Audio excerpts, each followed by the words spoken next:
नमस्कार, सुप्रभात। एक सुंदर सी बात के साथ आज की सुंदर सुबह की शुरुआत। कहते हैं भगवान का दिया कभी अल्प नहीं होता, जो बीच में टूट जाए वो संकल्प नहीं होता। हार को अपने लक्ष्य से दूर ही रखना, क्योंकि जीत का कोई विकल्प नहीं होता। सचमुच ज़िंदगी में जीत का और कोई विकल्प न रहने दें हम।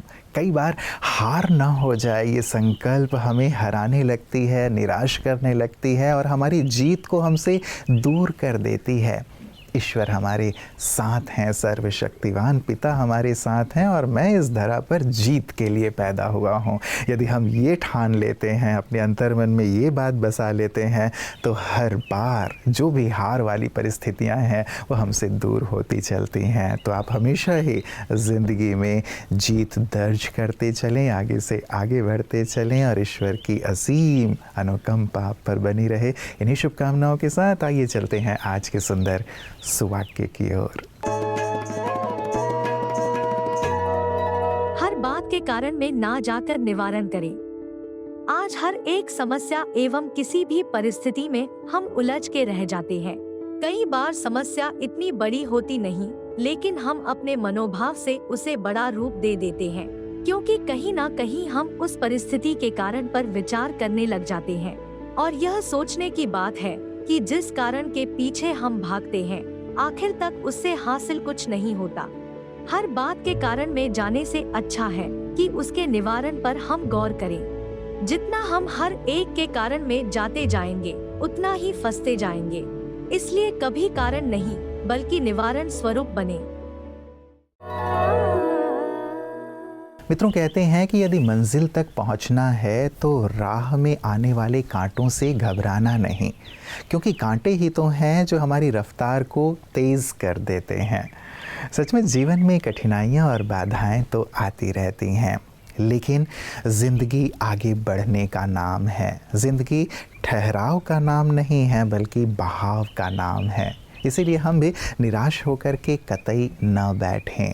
विपदाएं, विपत्तियां जो भी हैं उन्हें अवसर में तब्दील करें और कैसे वहां से बाहर निकला जा सकता है उस पर विचार करें। जो आशा की किरण है उसकी ओर हमारी नज़र रहे तो कोई भी चीज़ हमें रोक नहीं सकती। कई बार शारीरिक रूप से भी व्याधियां आ जाती हैं जो हमें रोकने लगती हैं, लक्ष्य की ओर बढ़ने नहीं देती हैं। और यही कारण है कि प्रतिदिन हम आपके लिए आपकी सेहत आपके हाथ लेकर आते हैं, जिसमें कुछ सुंदर जानकारियां होती हैं ताकि आप शारीरिक रूप से संपूर्ण स्वस्थ रहें और तीव्रता से अपने ध्येय की ओर, मंजिल की ओर बढ़ें। ओम शांति। आप सबका स्वागत है A to Z Indian super food series में। आज का अल्फ़ाबेट जो है वो है C, और C से वो कौन से दो सुपर फूड्स है, एक है सेलेरी और दूसरा है कैश्यूज़। सेलेरी जिसे हम धनिया पत्ता कहते हैं, ये थोड़ा सा बड़ा होता है साइज़ में धनिया पत्ते से। इसे ज़्यादा करके वेस्टर्न कंट्रीज़ में लेते हैं, बट हमारे यहाँ भी हम जो धनिया पत्ता जिसे हम कोरिएंडर लीव्स कहते हैं, इसका उपयोग वैसे भी हम भारतीय जो है हर फूड में, हम जो भी अपनी दाल बनाते हैं, सब्ज़ी बनाते हैं, उसमें ज़रूर धनिया पत्ता हम छिड़कते हैं कि कुछ कलरफुल लगे, एपेटाइजिंग लगे। लेकिन अगर हम धनिया पत्ता को सही ढंग से यूज़ करें तो हमारे बॉडी में बहुत ज़्यादा मात्रा में हम आयरन सप्लाई कर सकते हैं। और धनिया पत्ता को सही मायने में यूज़ करना मतलब उसका जूस बना के पीना। अगर आप हफ्ते में 3 से 4 बार सिर्फ धनिया पत्ते का जूस पीते हैं बनाकर, उससे हेल्थ बहुत अच्छी रहती है। सबसे मेन बात है कि हमारा पेट साफ़ रहता है, और हम सब जानते हैं पेट साफ़ है तो हमारी हेल्थ भी अच्छी होगी। और बात जब करते हैं कैश्यूज़ की, यानी कि काजू से काफ़ी लोग डरते हैं ये सोचकर कि काजू खाने से कोलेस्ट्रॉल बढ़ जाएगा, बट काजू में बहुत हेल्दी फैट्स होते हैं। तो अनसॉल्टेड कैश्यूज़ जो होते हैं जिसमें नमक नहीं होता है, ऐसे काजू हम सबको खाना चाहिए, बच्चे हो या बड़े हो या बुज़ुर्ग हो, क्योंकि उससे हमें हेल्दी फैट मिलता है, हमारी हार्ट अच्छी रहती है। लेकिन ओवरडोज भी काजू का नहीं करना चाहिए, लिमिटेड क्वांटिटी में, जैसे आपने 8-10 खा लिए तो उससे कुछ नहीं होता है। और अगर आप कैश्यू मिल्क बनाकर पीते हैं तो जो लोग बहुत वीक हैं, जिनमें स्ट्रेंथ कम है, फिज़िकल स्ट्रेंथ की कमी है, तो कैश्यू मिल्क में थोड़ा सा अगर आप डेट्स मिला करके एक स्मूदी बना के पिएंगे तो आपकी हेल्थ परफेक्ट रहेगी। तो ज़रूर स्टार्ट कीजिए इन सारे इंडियन सुपर फूड्स को। Stay healthy, stay fit. ओम शांति।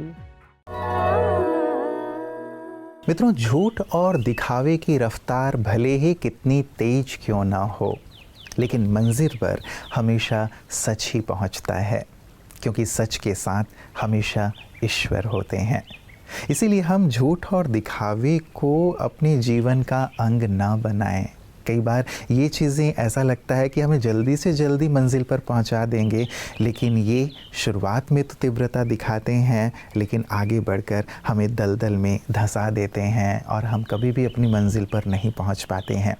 इसीलिए सच का दामन हमेशा थाम कर रखें। सत्यता के पथ को ईश्वर का पथ कहा जाता है। यदि हम सच्चाई से, सफाई से जिस भी क्षेत्र में हैं वहाँ आगे बढ़ते हैं तो निश्चित रूप से देर से ही सही, लेकिन सफलता अवश्य मिलती है। तो हमेशा ही, चाहे कुछ भी हो जाए, चाहे लोग कैसे भी पथ पर चल रहे हों, मुझे सच्चाई और अच्छाई के पथ पर निरंतर आगे बढ़ना है।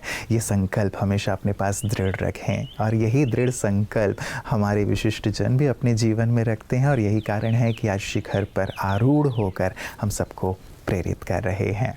आइए देखें विशिष्ट की बातें विशेष में आज कौन से खास मेहमान अपने अनुभव के साथ हमारे साथ हैं। जो आज इस प्रकार की घटनाएं होती हैं, डावरी की हो या इस प्रकार घरेलू हिंसा की हो, उसके लिए आप कैसे लोगों को प्रेरित करती हैं, या जो इससे ग्रस्त हैं हमारी बहनें, उन्हें आप कैसे प्रेरित करती हैं, उनके लिए क्या कर रही हैं? सोशली जैसे 1-to-1 बहुत लोगों से कनेक्टेड हूँ, तो जब भी कोई मुझे इंक्वायरी आती है कि हमारे साथ ऐसा हो रहा है, वैसा हो रहा है, मैं तो सबसे पहले कहती हूँ किसी भी एक फील्ड का या किसी भी एक कला का आपको अच्छा नॉलेज होना बहुत ज़रूरी है, जो आप अपना ब्रेड एंड बटर बना पाओ, जिसके बदौलत आप कुछ अर्निंग कर पाओ। कोई भी एक लैंग्वेज पे आपका इतना प्रभुत्व होना चाहिए कि आप उसमें आगे चल के अपना ब्रेड एंड बटर कमा पाओ। चाहे आप पढ़ाई में कम भी होंगे तो एक कला होनी चाहिए जो आप प्रस्तुत करो और जिसके ऊपर से आप अपना काम भी चला पाओ, ताकि आप कहीं अड़े नहीं। स्पेशली लड़कियों के लिए मैं कहना चाहती हूँ, गृहस्थी बहुत इम्पॉर्टेंट है। मेरा घर टूटा है, फिर भी I strongly believe in family backgrounds. वो वैल्यूज़ को मैं बहुत समझती हूँ और मानती भी हूँ। तो फैमिली टिके रहने के लिए आपस में झगड़े कम होने चाहिए, बट जब महिलाओं पे होती है तो नो, नहीं होगा, स्टॉप कीजिए, रुक जाइए, ये कहने के वर्ड्स जो है ना वो आने चाहिए। वहाँ महिला संकुचित हो जाती है, बैक स्टेप ले लेती है, वो आना चाहिए। और उनको जैसे बचपन से हमको सिखाते हैं, आप लड़की हो, आप पराया धन हो, तो मम्मी पापा आपके घर के आपको नहीं मानते, आपको बचपन से ये माइंड में डाल के रखा रहता है पराया धन है, एक दिन शादी करके जाएगी। जिस घर में जाते हैं वो आपको बताते हैं आप तो बाहर से आए हुए हो, आप हमारी फैमिली की नहीं हो। चाहे आपने यहाँ 20-22 साल पेरेंट्स के साथ निकाले, वहाँ हम 40, 45, 50 साल की उम्र तक हम वहाँ रहते, तो आगे के पूरा लाइफ हम ज़्यादा उनको देते हैं, डबल, फिर भी एंड तक नहीं माना जाता। ये तो इनकी बेटी थी, बहू बाद में बोला जाता है, पर इसके पेरेंट्स ये है बोला जाता है। तो वहाँ पे लड़कियों को जो है ये सब चीज़ों से तब वो उभर पाती है जब उसके छत पे छप्पर हो, जब वो अपना कमा पाए। तो ये चीज़ों के लिए कहना ज़रूरी है। और सबसे बेसिक जब चीज़ें होनी शुरू होती है तब बड़ों को या बैठ के 1-to-1 बात करो और चीज़ों को सॉर्ट आउट करो। ना बोलने की वजह से, मिसकम्युनिकेशन की वजह से और कम्युनिकेशन ना होने की वजह से ये चीज़ें और बड़ा वृक्ष बन जाती है। बिल्कुल, मतलब अपनी तरफ से एक प्रयास हमारा होना चाहिए और साथ ही एक सुंदर सा माहौल हो। हमारी तो कामना होती है कि परिवार और समाज में बहुत ही सुंदरता हो, किसी प्रकार की ऐसी घटनाएं, दुर्घटनाएं ना हो, लेकिन हाँ एक है कि अपनी समझ को भी हमें विकसित करके जरूर चलना है। सभी भाइयों को, मेरे साथ एक पुरुष ने गलत किया तो पूरा पुरुष समाज खराब नहीं है। मेरे पापा पुरुष है, मेरा भाई पुरुष है, मेरा पुरुष मित्र मेरा पुरुष है, मेरे लाइफ में है, तो वो सब खराब नहीं है। कि वो क्रूर मानसिकता है किसी किसी लोगों की, उसको ख़त्म करने के लिए मैं बाकी भाइयों को, सबको, पापाओं को मैं विनती करती हूँ, आप अपने घर में ये चीज़ ना हो, बस इसकी शांति, इसका ध्यान रखिए, पूरा समाज क्लियर रहेगा। बिल्कुल बिल्कुल। मित्रों, कहा जाता है as you think so shall you become. बचपन से हम ये बात सुनते आ रहे हैं, लेकिन बार बार इसे सुनने की भी और बार बार इस पर गहराई से विचार करने की आवश्यकता है, क्योंकि केवल सुन लेना ही पर्याप्त नहीं है। क्या सुनने के बाद अच्छी समझ रखते हुए हम अपने विचारों पर ध्यान दे रहे हैं? क्योंकि जैसे विचार होंगे वैसे ही हमारे बोल, कर्म, आदतें, संस्कार और यहाँ तक कि हमारा भविष्य होगा। तो क्या हम इस स्तर पर इतनी गहराई से, इतनी सिंसियरली अपने विचारों पर ध्यान देते हैं? जैसे हमारे आज के विचार होंगे वैसे ही हमारा आने वाला कल होगा, हमारा भविष्य होगा। इसीलिए विचारों में श्रेष्ठता लाएं, विचारों में सकारात्मकता लाएं, क्योंकि सकारात्मक और श्रेष्ठ विचार ही श्रेष्ठ भविष्य का निर्माण करेंगे। आप सभी को मनोज खुशनुमा का नमस्कार। ओम शांति। सदा सफलता और जीत हासिल करने का राज जाहिर कर रही है ये लघु कविता हार कभी ना माने। जब दिखे बिगड़ते कार्य सभी और होगा यूं भी कभी कभी, जब दिखे बिगड़ते कार्य सभी और होगा यूं भी कभी कभी, वो मार्ग चल रहे जिन पे हम टेढ़े मेढ़े वो लगे सभी। जब कर्ज अधिक और कोश हो कम, मुस्कान के बदले पाएं गम। जब अपनों से दर्द मिले और दुख में अकेला जाने, प्रभु प्रेम में हर गम को भूले पर हार कभी ना माने। दुर्गम राहें मजबूत बनाएं, जीवन की ये रीत है। प्रभु को साथी बनाए तो हारे मानव की जीत है। संकल्प श्रेष्ठ एक छूट ना जाए, कहीं जानकर हल्का, शायद हो आधार वही सफल हमारे कल का। पर्दे में असफलता के सफलता रहे समाई, संशय के बादल में दे आशा की किरण दिखाई। कहीं ना जाए बात भले पर सत्य है ये विश्वास, लक्ष्य दिख रहा दूर जो वो हो सकता है पास। कष्टों के विकट समय में केवल प्रभु को अपना जाने, हो निश्चय पूर्ण उसे पे और हार कभी ना माने, हार कभी ना माने, हार कभी ना माने। नमस्कार, धन्यवाद। मित्रों, चलते चलते एक और विचारणीय बात जो बहुत ही गहन है। कहते हैं कि ज़िंदगी ऐसी जियो कि परमात्मा को पसंद आ जाओ, क्योंकि संसार के लोगों की पसंद तो बदलती रहती है। हमारी कोशिश रहती है कि हम संसार वालों की पसंद के बने, लेकिन उनकी पसंदगी बदलती रहती है और उसके अनुसार हमारा मूड, हमारा जीवन भी बदलता रहता है।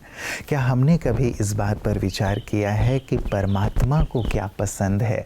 यदि उनकी पसंद के अनुसार मैं अपना जीवन बनाऊं, तो सचमुच जो भगवान को पसंद आ जाता है वो सारे संसार को पसंद आता ही आता है। ये बात शाश्वत सत्य है। आज इस पर गहराई से विचार कीजिएगा कि जो प्रभु को पसंद है मैं वो करूं, फिर देखिएगा कि कैसे आप सभी के पसंद के बन जाते हैं। तो आप प्रभु पसंद बने, लोग पसंद बने। इन्हीं मंगल कामनाओं के साथ नमस्कार, ओम शांति।